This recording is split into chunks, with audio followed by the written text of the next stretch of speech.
It's a story about two civilians and their contribution to a warfighter. Yeah, learn how these engineers from Robins Air Force Base volunteered for a tour of duty in Iraq. As Eyewitness News at 6 continues. Portions of this program sponsored by Chevrolet and American Revolution.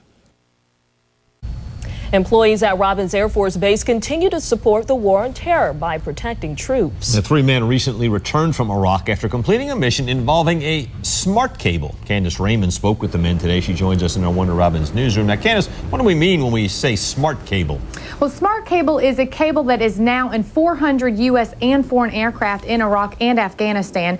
It's a cable designed and developed at Robins Air Force Base. Its purpose is to detect missiles. Since the installations, none of the aircraft have been hit. These are the sand, wind, sun goggles. John Hoffman and Craig Jones are civilian employees at Robins Air Force Base.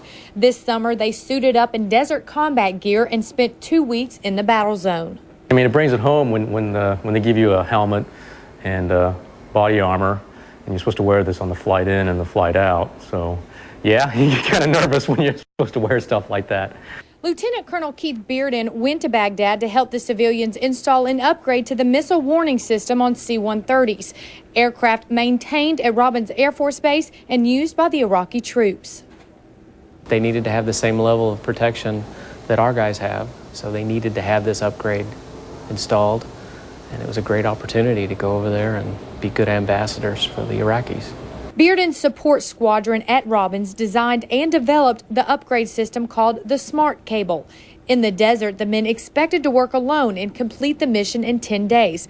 But Iraqi and American forces came together and got the job done in 4 days.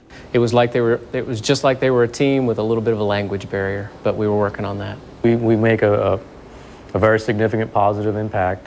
The Iraqi people that we worked with all work under very difficult conditions, and they seem to be very, very appreciative of what we're doing over there.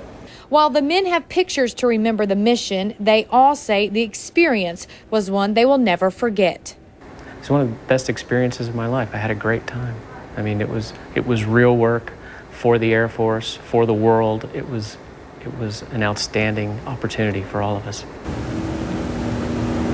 Now, we were told the three men volunteered to go to Iraq. Frank and Leah, when I asked them that question, they smiled and said, "It's our job." All right, Candace, it's a great story. It is, good man. Air Force officials say the SmartCable came about because leaders realized the missile warning systems were actually failing in some situations. Week 5 of the high school football season is here. Indeed, most teams, of course, kick off tomorrow night, but we do have one Thursday night game in Central Georgia to talk about here.